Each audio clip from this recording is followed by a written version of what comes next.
बिहार चुनाव के रिजल्ट के बाद उत्तराखंड में एआईएमआईए पार्टी जनाधार बढ़ता जा रहा है। आज एआईएमआईए की मासिक बैठक में प्रदेश अध्यक्ष के कार्यालय पर बड़ी संख्या में पदाधिकारी और सदस्यगण बैठक में शामिल हुए। एआईएमआईए के प्रदेश अध्यक्ष डॉक्टर नैयर काजमी ने कहा कि हमारी पार्टी हमेशा मजलूम के हित की बात करती है और सभी समाज को साथ लेकर चलती है और हमारे राष्ट्रीय अध्यक्ष ओवैसी साहब सेक्युलरिज्म और संविधान को मानने वाले इंसान हैं, जिसका उदाहरण यह है कि बिहार की जनता ने हमारे प्रत्याशियों को जीत दिलाने का काम किया है। नैयर काजमी ने कहा कि कांग्रेस और भाजपा ने हमेशा जनता को ठगने का काम किया है।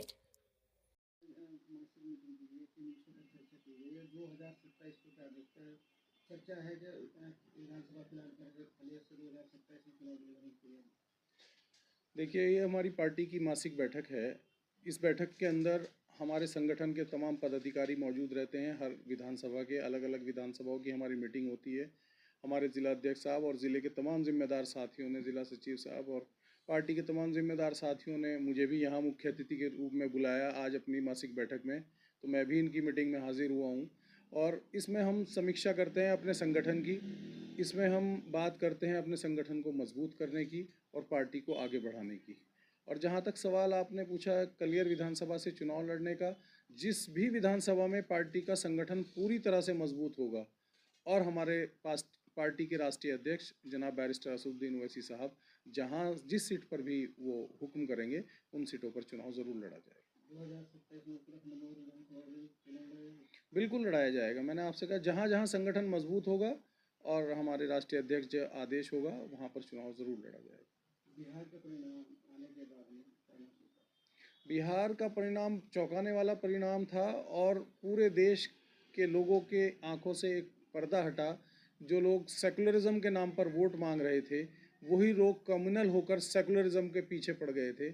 उस तमाम लोगों ने देखा कि एक शख्स अकेला तने तनहा बैरिस्टर असदुद्दीन ओवैसी साहब थे और सेकुलरिज्म और संविधान की कॉपी, एक हाथ में सेकुलरिज्म और एक हाथ में संविधान लेकर चुनाव लड़ रहे थे। वहीं तमाम, चाहे वो घटक दल हों, चाहे वो गठबंधन हो, यूपीए का हो या एनडीए का हो, वो तमाम लोग हमें हराना चाह रहे थे। लेकिन उत्तरांचल, सीमांचल की आवाम और बिहार की आवाम को सलाम करते हैं कि उन्होंने सच्चाई और हक का साथ दिया, संविधान का साथ दिया और संविधान के उस रक्षक जो आज बैरिस्टर असदुद्दीन ओवैसी साहब के रूप में हैं उनका साथ दिया।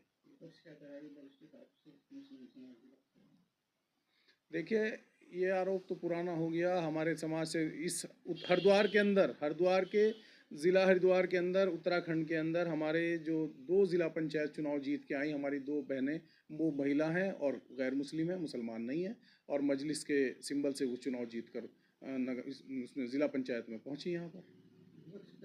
आरोप लगाता है कि ओवैसी साहब बीजेपी के लिए काम करते हैं, बीजेपी की टीम का आरोप लगता है।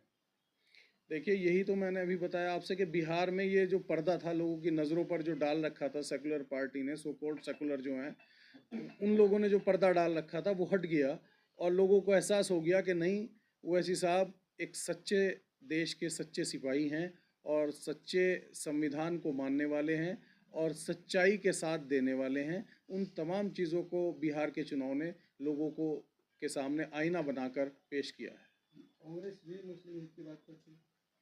देखिए, कांग्रेस अगर मुस्लिम हितैषी होती तो 55 साल राज करने वाली पार्टी के मुस्लिम अगर हितैषी होती तो आज मुसलमान इस कगार पे ना होता कि कोई उनसे एनआरसी के कागज़ मांगता है, कोई उनसे एसआईआर के कागज़ मांग रहा है, कोई राशन कार्ड बनवा रहा है, कोई लाइनों में लग रहा है। अगर वो हितैषी होते तो आज ये नौबत नहीं आती। कांग्रेस मुस्लिम समाज को वोट बैंक की तरह इस्तेमाल, बिल्कुल, कांग्रेस ने सिर्फ और सिर्फ इस्तेमाल किया है मुस्लिम वोट बैंक का और मुसलमानों का, सिर्फ ये कहकर कि आप बीजेपी आ जाएगी, हमें वोट दीजिए, बीजेपी आ जाएगी, हमारा साथ दीजिए।